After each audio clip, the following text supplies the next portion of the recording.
read our passage today in Luke chapter 14, verses 12 to 24. If you are using the ESV Bibles in our church, it is in page, I think, 1052.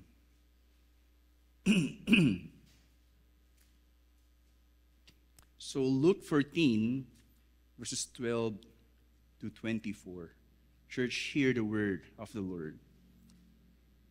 He said also to the man who had invited him, "When you give a dinner or a banquet, do not invite your friends or your brothers or your relatives or rich neighbors, lest they also invite you in return and you be repaid.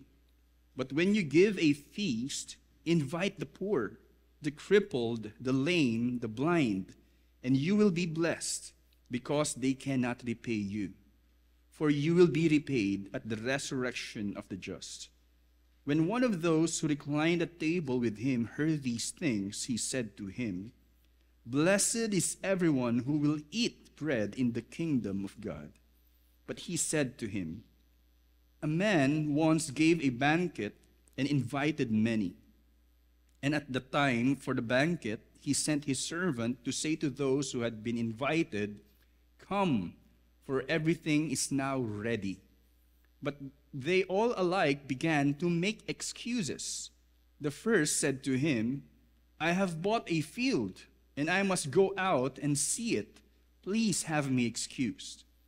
And another said, 'I have bought 5 yoke of oxen, and I go to examine them. Please have me excused.' And another said, 'I have married a wife, and therefore I cannot come.' So the servant came and reported these things to his master. Then the master of the house became angry and said to his servant, 'Go out quickly to the streets and lanes of the city and bring in the poor and crippled and blind and lame.' And the servant said, 'Sir, what you have commanded has been done, and still there is room.' And the master said to the servant, 'Go out to the highways and hedges and compel people to come in, that my house may be filled.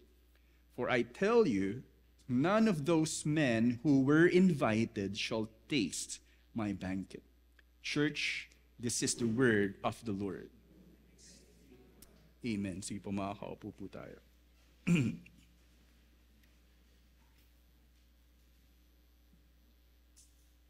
Sa Biblia po, sinasabi na over or about 600 times makikita yung salitang come. Okay, yung salitang come. 600 times daw pong makikita. Over 600 times makikita sa Biblia. 200 sa Old Testament. Yes, about 200 times sa Old Testament. And sa New Testament, about 400. Yung salitang come. Ibig pong sabihin nun, kung iisipin po natin, hindi maikakaila at klarong-klaro kung gaano kapursigido ang Diyos na ang tao ay manumbalik sa Kanya. At kung hindi, ay hindi lilitaw ang salitang ito sa Biblia. Nakuha po ninyo? Yung salitang come sa Biblia ay nagpapahiwatig na ang Diyos ay pursigido na ang tao ay manumbalik sa Kanya. Ito ay isang imbitasyon na patuloy na tumatawag sa atin dito sa Biblia. At sabi nga, kung hindi nga po makikita yung salitang yun, kumbaga tila hindi importante yan sa Diyos. Ngunit, sa dami ng imbitasyong ito ng Diyos sa atin, sino ang mga tumugon dito? The Lord or God Himself invited all men to come to Him, but the question is, sino ang mga tumugon sa imbitasyon na yun? Ang sermong ito ay pinamagatang The Great Banquet of Unexpected People. The Great Banquet of Unexpected People base sa ating teksto. So, yung Great Banquet sa Tagalog, piging. malaking salo-salo. Dito pa lang sa teksto natin, ito po ay hindi ordinaryong banquet, at least sa parable. It is like a lavish kind of banquet, and for wealthy people actually. Pero ang mga nakarating po doon, yung mga hindi inaasahang mga tao. And this is actually a portrait also of what will happen in the end. Right. Ang sentrong mensahe nito ay the invitation to the great banquet of God is only for those who receive it by faith despite of who they are. Again, the invitation to the great banquet of God is only for those who receive it by faith despite of who they are. I want to explain it, of course, pero allow it from time to time, bumalik po kayo dyan. I think nakasulat naman po yan sa worship guide. And try to see it clearly along the way, especially in the passage. Sa Tagalog, ang imbitasyon sa dakilang piging ng Diyos ay para lamang sa mga tumatanggap nito sa pamamagitan ng pananampalataya sa kabila ng kanilang pagkatao. Ayun po. Kasi ang mga inimbita dito sa kwento ay hindi tumugon, pero ang mga tumugon dito ay masasabi nating tinanggap base sa pananampalataya. Kasi sino ba sila para maimbita doon? They are the poor, the crippled, and the lame, and the blind people. Ayan po. Iintindihin po natin yung sinasabi dito, of course. Tatlong katangian, characteristics ng great banquet na ito, or ang piging ng Diyos, ang makikita sa teksto patungkol dito. 3 characteristics of the great banquet. Una, it is a banquet for all. Verses 12 to 14. While, of course, sa pangalawa, it is a banquet for God's people, which is 15 to 21a, the first part. Yes, it is exclusive for such people na inimbitahan ng Diyos. Pero later on, we will realize ang banquet na ito ay hindi lang para sa mga, sabihin natin, mga Jews. Okay, but all kinds of people. Ayan. And third, the last part, it is a banquet for the meek. A banquet for the meek. Yung meek ay karaniwan may isip po natin yung mga humble. Right? Pero hindi po ganun mismo yung ibig sabihin ng meek. Sabi sa ibang mga description, meek is like a quiet, gentle, and easily imposed on, which means they are submissive people. Which I think yun po yung pwedeng maging description sa mga taong pumunta sa imbitasyon ng Diyos, nag-imbita dito. Sa Greek po, ang ibig sabihin nun praus, which means gentle. Yun po yung meek. The positive moral quality of dealing with people in a kind manner. Madali po silang makadeal, sabihin natin, maayos na karakter, with humility and consideration. That these are the meek. Ayan. Ganda nga po yung sa isang sinasabi sa Beatitudes, blessed are the meek, for they shall inherit the earth. Wow.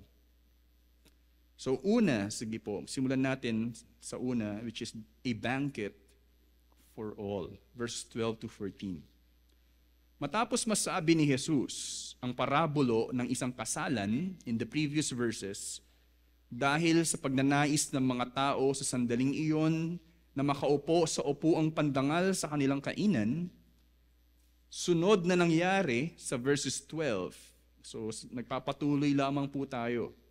So of course, natutunan natin last week yung binanggit ni Jesus na isang parabulo dahil nakita daw po niya yung mga tao roon na mga naimbita ay nagnanais na makaupo sa mga seat of honor.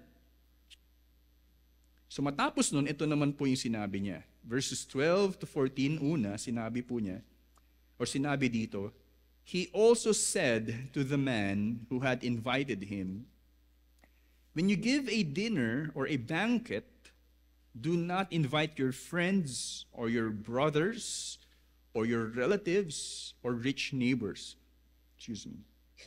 lest they also invite you in return and be repaid. But when you give a feast, invite the poor, the crippled, the lame, the blind, and you will be blessed, because they cannot repay you, for you will be repaid at the resurrection of the just." Yung handaan po sa kanilang panahon ay mangyayari lamang or magagawa lamang ng mga taong may kaya. Okay? Sa panahon po nila, hindi po lahat again may pribilehiyo na maghanda. Ibig sabihin na may mga taong iimbitahin nila at pumunta sa kanilang bahay dahil may malaking salo-salo. Ang nakakagawa po nun again sa kanilang panahon ay yung mga may kaya or mga mayayaman. Ayan. At least malaman po, maunawaan po natin kagad yung imahe o kaya yung karakteristik ng mga handaang ito. Mapapansin na kahit sa sinabi ni Jesus, ang mga karaniwang naiimbitahan dito ay ang mga kamag-anak ng mayayamang pamilyang naghahanda. So yung mga relatives po nila, of course, possible na sila ang mga kamag-anak ng taong ito ay mayayaman nila o mayayamang kapitbahay nila. Tama po ba? Rich neighbors. Doon pa lang sa sinabi, ito na po yung katangian ng banquet na ito. Inaasahang sa pagkakataong ang mga inimbita naman nila ang maghanda, sila naman ang sasalo sa handaang iyon. Ibig sabihin, kapag ako, for example, ay nag-invite na pumunta sa isang handaan o kaya salo-salo, meron pong expectation na kapag sila naman ay maghanda, ako naman yung maiimbita doon at ako naman yung makaka-receive din ng ganong klaseng kainan kung paano ako nagbigay din nun sa umpisa. Nakuha po ba ninyo? Okay. So, meron pong ganong klaseng return sa'yo. Dahil ikaw ay naghanda sa umpisa ng ganito, in return, susunod, may imbitahan naman ako at ako naman yung mag-e-enjoy ng ganong klaseng mga kainan, ganong klaseng pagkain. Kaya lumalabas, kung sila-sila yung nag-iimbitahan, sino po yung napapagpala? Sila-sila lang din. Kapwa mayayaman, lumalabas, kapwa may kaya, ang nag-e-enjoy ng kainan na ito. So lumalabas na if I will do this, sa business side lumalabas, walang lugi. Right? Kasi makikinabang din ako nito. Kaya sinasabi ni Jesus, sa taong nag-imbita sa kanya na kapag siya ay maghahanda, anyayahan niya ang mga mahihirap, mga lumpo, mga pilay at mga bulag. Bakit? Ang mga taong ito, dahil sa kanilang estado, ay hindi kayang maghanda bilang kapalit sa kanilang ginawa. Pag inimbitahan niya ang mga taong ito, sigurado na siya ay hindi makakatanggap in return ng paghahanda din nila kinalaunan if ever, dahil wala nga silang kakayanan para gawin yon. Sa makatuwid, ang punto ni Jesus ay sila ang kanyang imbitahin dahil higit ang pagpapalang kanyang matatanggap sa Diyos, sabi sa muling pagkabuhay ng mga matuwid, the resurrection of the just. Because, in return, pag ginawa mo yon, it is a pure concern to simply feed them or to simply have them enjoy yung dinner, for example, without any motive or agenda. Napabalik lang din sa iyo ito later on. Ibig sabihin, ang concern mo ay talagang may pagmamalasa. Ang punto noon, ikaw ay nagmamalasakit talaga sa mga taong ito na hindi nakaka-enjoy ng ganitong klaseng kainan. Hindi lang yon, dahil sa huli, ikaw ay mapapagpala sa itinakdang panahon ng Diyos para sa iyo. Nandoon yung pagpapala mo. Mas higit yun. Right? Pero ano rin po ang kailangang maintindihan natin sa sinabi ni Jesus dito? Kasi, kayo po ba, mag-i-invite po kayo ng mga taong ganito, na maghahanda po kayo, at hindi nyo iimbitahin ang mga kamag-anak nyo, kaibigan nyo, kasama nyo sa trabaho, at ang imbitahin nyo daw po ay yung mga walang kaya, mga may sakit na pumunta sa party. I think it will be uncomfortable for kung sino man tayong lahat. Hindi komportable ito sa atin. Awkward, kumbaga. Pero ang punto dito ni Jesus ay ang kapahayagan ng katotohanan ng kaharian ng Diyos sa ating pagmamalasakit sa lahat ng tao. If you don't get it, ang gusto ko po sanang masabi ay, ang punto nun ay maipamalas mo na ganito ang kaharian ng Diyos. Na ang hinanda ng Diyos ay para sa lahat ng uri ng tao. At kapag ang mga taong ito lumalabas ay naranasan yung ganong klaseng pagmamalasakit sa kanila, makita nila na ganito ang realidad sa kaharian ng Diyos. O kaya ang kaharian ng Diyos ay napapasa kanila sa sandaling iyon. Pero of course, meron pong gumawa nito literally. Okay? Sa mga nabasa ko pong mga studies dito. Ginawa daw po ito nung isang nagsulat ng isang komento after nung preaching. Pero of course, they reap the blessings, of course, of joy and everything. Pero ang punto po kasi dito na sa mga ganong kaparaanan, nais ni Jesus na maipamalas yung kaharian ng Diyos sa mga tao, sa lahat ng uri ng tao. Kasi alam po natin, ang nangyayari po dito, ang mga taong ito, the Pharisees, especially the Jews, are enjoying themselves exclusively. Sila-sila lang. Pero ang kaharian ng Diyos na pinoportray sa Gospel ni Luke, extending to Acts, ang kaharian ng Diyos ay para sa lahat ng nasyon. Yun po ang klarong direksyon ng trajectory ng theology ni Luke. Patungo sa paglawak ng kaharian ng Diyos, hindi lang sa Israel, kundi sa lahat ng nasyon. Ayan po. Ang Diyos ay nalulugod na tanggapin ang lahat ng mga tao sa kanyang kaharian, sino man sila o anuman ang estado nila sa buhay. Hudyo o Hentil, actually, yun po yung isang punto dito eh.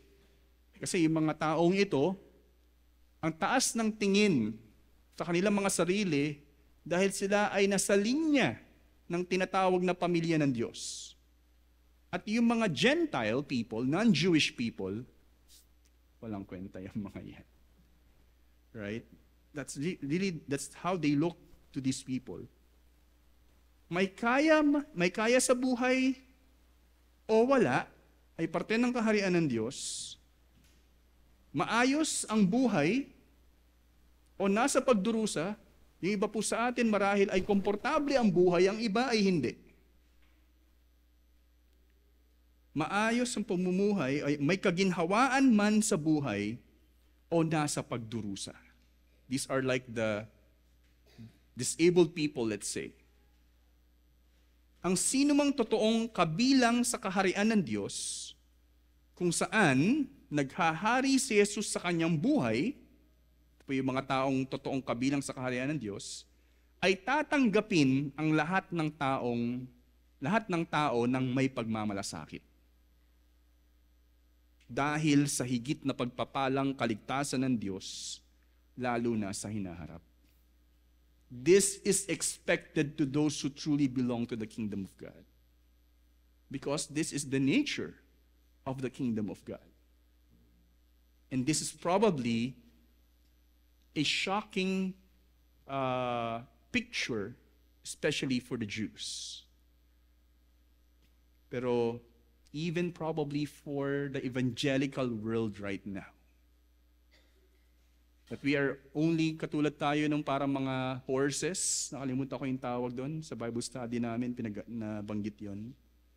Nakafocus lang sila dito, hindi nila nakikita yung paligid nila.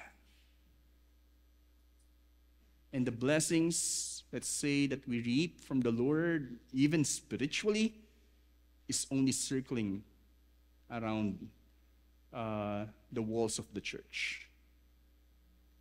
Centripetal na tinatawag ay tayo.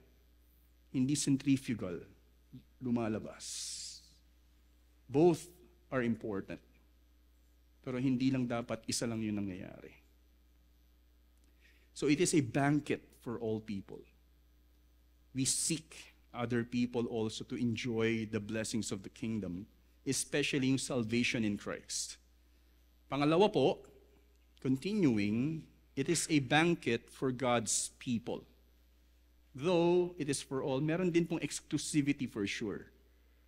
In verses 15 to 21, first part. Sumunod na nangyari, in verse 15, when one of those who reclined at table with him heard these things, he said to him, "Blessed is everyone who will eat bread in the kingdom of God." But he said to him, "A man once gave a great banquet and invited many. And at the time for the banquet, he sent his servant to say to those who had been invited, 'Come, for everything is now ready.' But they all alike began to make excuses," emphasizing that. The first said to him, "I have bought a field, and I must go out and see it. Please have me excused." And another said, "I have bought 5 yoke of oxen. I go to examine them. Please have me excused." And another said, "I have married a wife, and therefore I cannot come." So the servant came and reported these things to his master. Sa parabolong ito, sinasabi, tingnan po natin, mayroon daw pong isang tao na naghanda ng isang malaking piging, great banquet. Again, these great types of banquet ay lavish sa panahon nila. Pangmayayaman po. Okay? Really. Ngunit, ang mga taong inimbita rito ay nagkaroon ng dahilan kaya hindi sila nakadalo. Hindi po yun yung parang, totoo naman, bumili ako naman talaga ng field, bumili naman talaga ng oxen, so I'm sorry, hindi ako makakapunta. Pero the emphasis here, si Jesus in this parable said, they began to make excuses. Yun po yung nangyayari dito. Kahit tila, sabi ko nga po, lehitimo na sila po ay may ganitong klaseng mga kaganapan sa buhay, ang totoo, may paraan pa rin para ang mga ito ay kanilang magampanan. There's still a way, especially if they're rich people. Pwede nilang ipagkatiwala yon na ipatingin sa kanilang katiwala at anuman yung mga kailangang gawin. They can do that.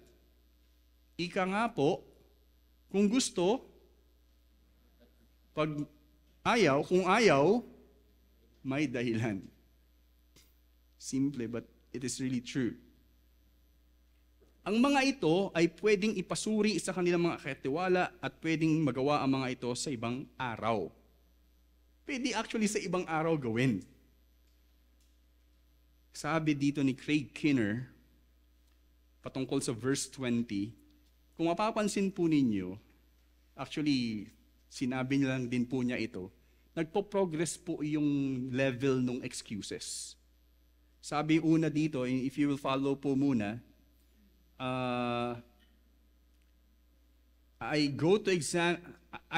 sabi dito, I must go out to see and see it.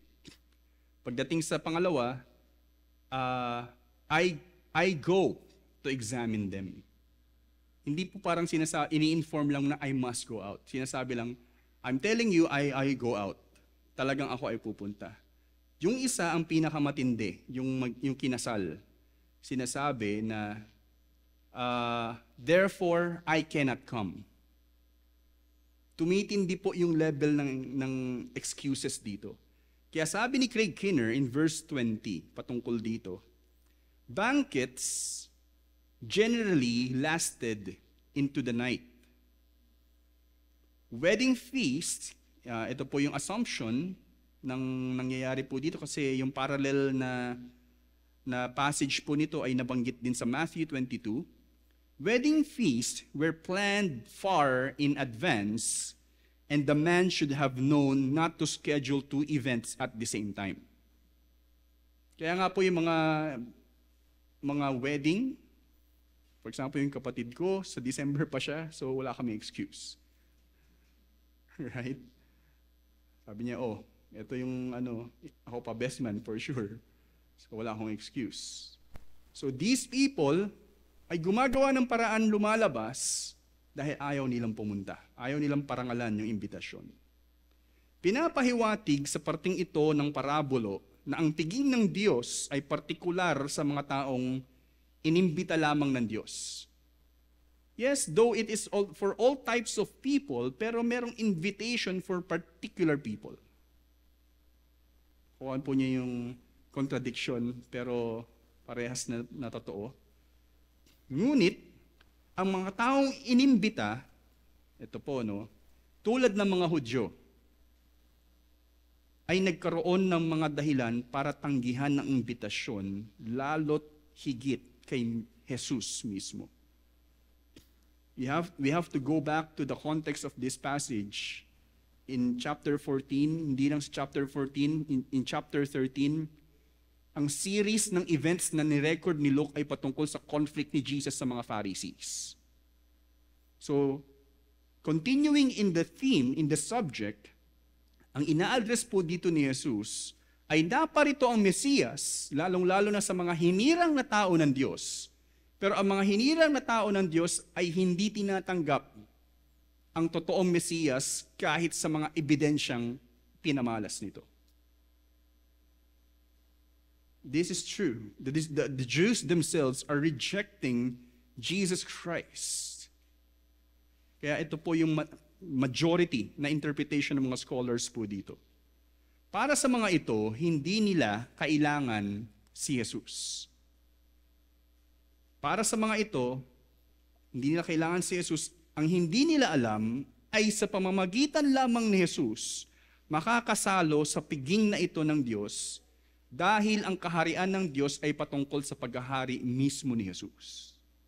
If you remove Jesus from the equation, you cannot really enter the kingdom of God.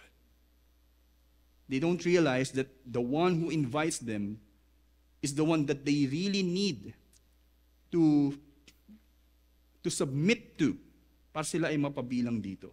Yun po ang nagiging punto dito. Kaya ang masasabi natin dito, well, hindi naman tayo mga Hudyo. So, ano yung saysay nito sa atin? Hindi ka man Hudyo, ngunit para sa'yo, maaaring sinasabi mo na hindi mo rin kailangan si Jesus. Hindi importante para sa iyo ang imbitasyon ni Jesus na makibahagi sa kanyang kasiyahan. Lalo na sa hinaharap, kumpara sa kasalukuyang bagay na mas importante para sa iyo. Ibig sabihin, I don't care about the future party. What I care right now is this life. What I care about is this riches, these desires, these possessions, the enjoyment in my current life. O kaya ikaw ay matuwid na para tanggapin pa si Jesus. Ako ay matuwid na, ba't kailangan ko pa si Jesus? Maayos na nga ang buhay ko.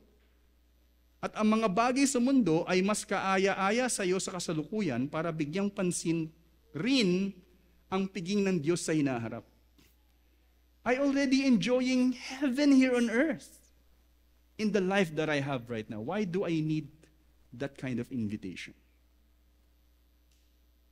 Lalo't higit, ito po ang mas nakakalungkot, kung ikaw ay na kay Jesus na, pero ang iyong pamumuhay ay nakatuon ng husto sa mga pansarili mong layunin. Remember, narrow is the door of the kingdom.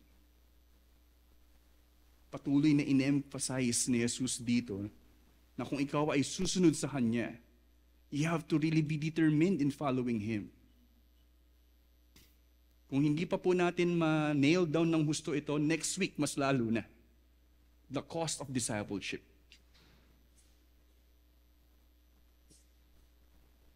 Kailangan mong mapagtanto na ang nag-iimbita sa iyo ay hindi lang ordinaryong tao para sa ordinaryong okasyon. Ikaw ay iniimbitahan ng dakilang hari na sa pamamagitan niya, mapapabilang ka sa piging ng Diyos na hindi maikukumpara sa kasiyahang na ibibigay ng mundo. This is probably what we are the way we are treating yung imbitasyon ng Diyos sa atin ngayon. Kaya huwag mong hayaang maging katulad ka ng mga taong tumanggi sa imbitasyong ito.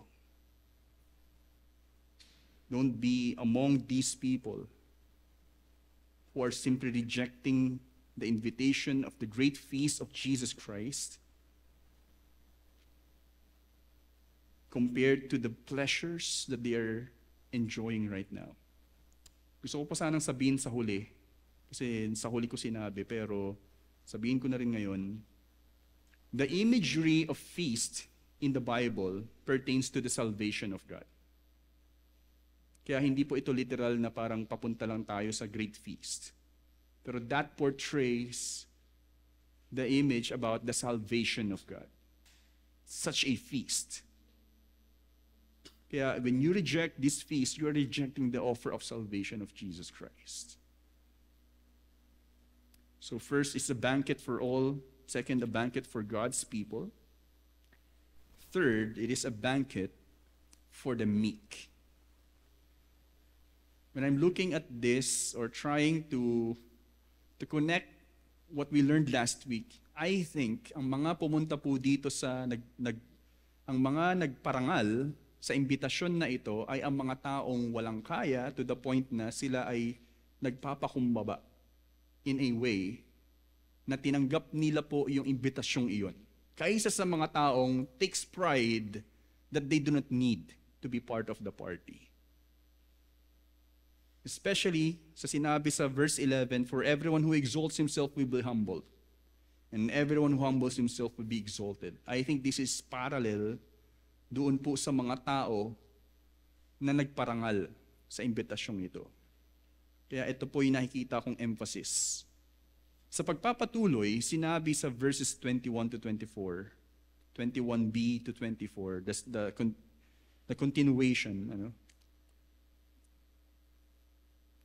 Then the master of the house became angry and said to his servant, go out quickly to the streets and lanes of the city and bring in the poor and crippled and blind and lame.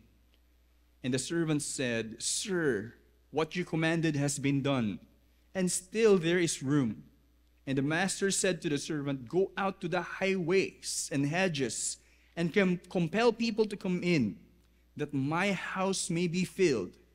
For I tell you, none of those men who were invited shall taste my banquet. What's the response? The master of the house became angry. Not disappointed. Not depressed. He became angry. Dahil sa kawalan ng importansya sa imbitasyon ng mga taong nagbigay ng dahilan, nagalit ang taong nag-imbita at inimbita ang mga taong kapuspalad. That's what we can describe these people.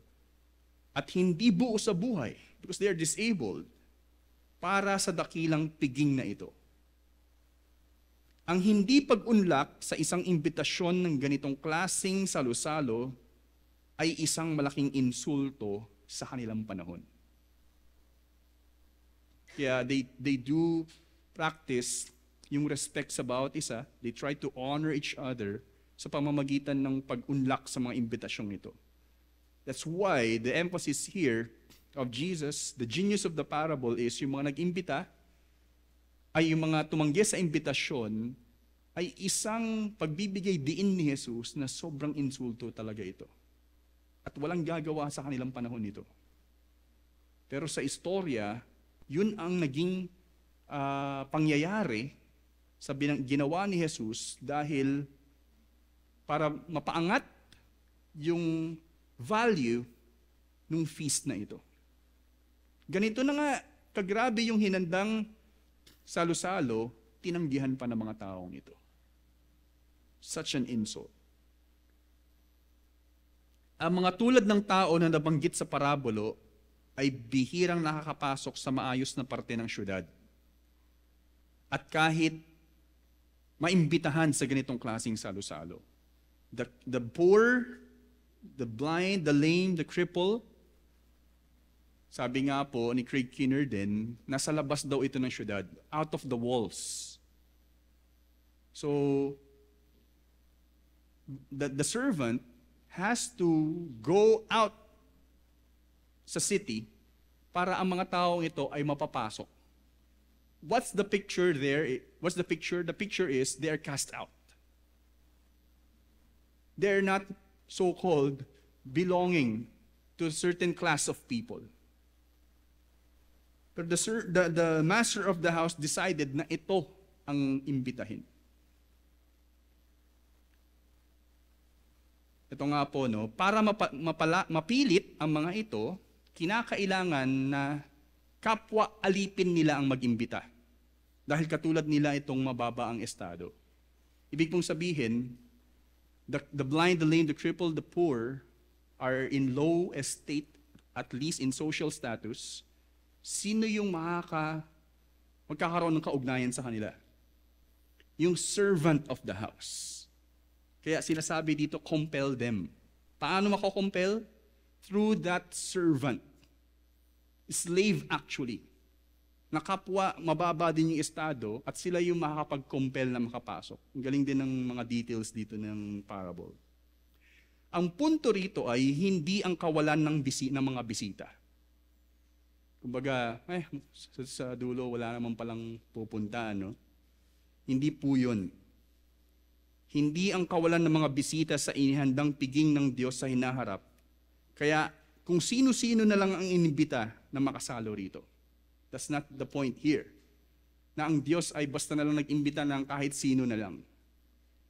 Pinapahayag lang ng parabolong ito ang katotohanan na nabanggit patungkol sa pagmamataas ng mga Hudyo. At kinalaunan ay mapapabilang rin sa huli ang mga hintil na kung saan mabababa ang tingin ng mga ito sa kanila. The point here is, ang imbitasyon ay para talaga sa mga people of God, especially the Jews. But the truth is, hindi nga po ito gusto ng mga hinirang na tao pa ng Diyos. Dahil sila ay mapagmataas. At dahil dito, marirealize nila na yung mga taong nagpapakababa, sila pa yung ma-exalt sa dulo. At ang mga taong nagmamataas sa dulo ay ibababa ng Diyos. That's the point here. Yung mga hintil, Gentile people, tayo po yun exactly. We are not Jewish people, right? In their time, if you are Gentiles, they are known to be pagans. They are not worshiping the true God. If they're worshiping a God, napaka-demonic ng dating ng pagkasamba ng mga taong ito, especially in Greek and Roman culture. They are lawless. Ibig sabihin, wala sa kanila yung kautusan ni Moises. They do not know how to live at all. Hindi immoral yung pamumuhay ng mga hintil. They are barbaric. walang kapormal-pormal na pag-aayos sa buhay, and they are hopeless because they are living outside the covenant promises of God. That's how we look as Gentiles to these Jews. Mababa po talaga ang tingin. That's why in the parable it seems na yung mga inimbita ay may mga class which portrays a picture of the Jews. And the poor and the disabled people are the people that are being cast out like the Gentiles. Ang mga taong tila matuwid sa harapan ng Diyos dahil sa kanilang katuwiran sa pagsunod sa kautusan ay hindi kinalulugdan ng Diyos. I think last Sunday, ito na rin po yung naging emphasis. Ang papaboran ng Diyos ay ang mga taong nagpapakumbaba sa imbitasyon ni Jesus na magtiwala sa Kanya sa kabila ng kanilang hindi kaaya-ayang buhay. Are you sure we are invited to the party? We are this kind of people. But the Master wants you to be there. Okay, because the Master told us to be there, then we will come. Though we cannot present anything. Though I look like this. Though He knows how unworthy I am. Isa pa nga po yung mga mahihirap sa panahon nila, ay kinokondemn nila because, kaya ka ganyan, because hindi ka namumuhay na maayos sa Diyos. That's how they treat these people. May spiritual aspect sa kanila yung walang kaya sa buhay. But the people that the Lord will favor are those people who are acknowledging who they are before God, but willing to come to Jesus, to His invitation. Ang mga taong nagpapakumbaba at sumusunod kay Jesus bilang kanilang Panginoon ang kinikilalang kabilang sa kaharian ng Diyos at sa dakilang piging sa hinaharap. Ito po ang malinaw na katangian ng pinapahiwatig ni Jesus dito sa dakilang piging na ito. Ito ang dakilang piging ng mga taong hindi inaasahan. The great banquet of unexpected people. Muli, tatlong katangian ang piging ng Diyos.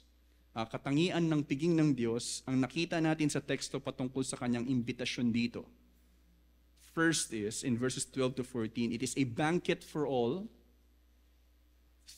Second, 15 to 21a, it is a banquet for God's people.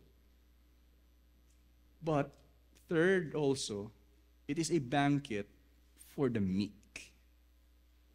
Verses 21b to 24.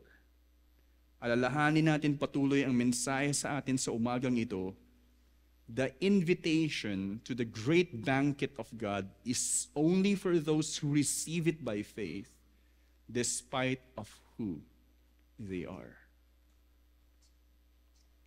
Ngayon, sa atin pong pagmumuni-muni, ito po yung ilang katanungan. Isipin po natin ito.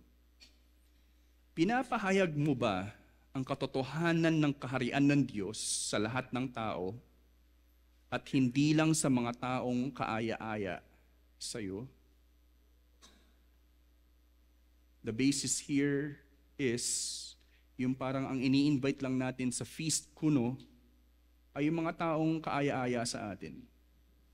But as people of God, as Christians who were saved by grace, shall we also be exclusive people? That the blessings that we have in Christ shall only be shared only to one another in our class? No. The gospel is for everyone. The kingdom of God is for every type of people. Pangalawa, anong mga bagay ang mas pinapahalagahan mo na nagiging dahilan para tanggihan mo ang imbitasyong makasalo sa higit na kasiyahang handog ni Jesus? Ano yung mga bagay na tila mas nagiging pleasurable sa'yo kumpara sa alok na pleasure ng Diyos sa Kanya. Maybe some of us also are like tempted to make excuses already. And that's determining the direction of our life. Instead of Jesus. Pangatlo, mas nagtitiwala ka ba sa sarili mong katuwiran para mapabilang sa kaharian ng Diyos? Are you also like such people na hindi ko kailangan si Jesus dahil ako naman ay matuwid? That's why I can simply die without Jesus because I'm good? Nakakilabot po yun. And lastly, nakikita mo ba na sa kabila ng iyong mga pagkakamali, ay si Jesus lamang ang iyong kailangan para maging matuwid at kalugdan ng Diyos? Maybe you are a person here who looks to some people na buti pa sila ganito at ako hindi.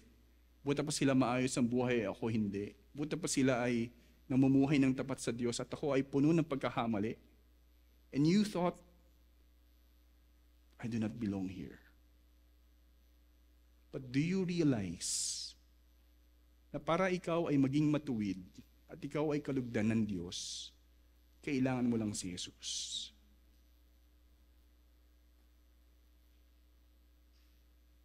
At ikaw ay iniimbitahan ni Jesus. Para tanggapin mo siya mismo. Again, ang imahe po ng piging sa parable na ito ay sumisimbolo ng kaligtasan ng Diyos. That's why I want to catch up sana itong sinabi, maihabol ko itong sinabi ni Philip Ryken bilang pagtatapos. Sabi po niya dito, heed his warning. The Savior is here. His banquet is ready. There is still room at his table. But if we are so foolish as to refuse his open invitation, no matter what excuse we make, it is not just dinner that we will miss, but our very salvation. Do not miss out what Jesus wants to give you, but come when you are called. Let us pray.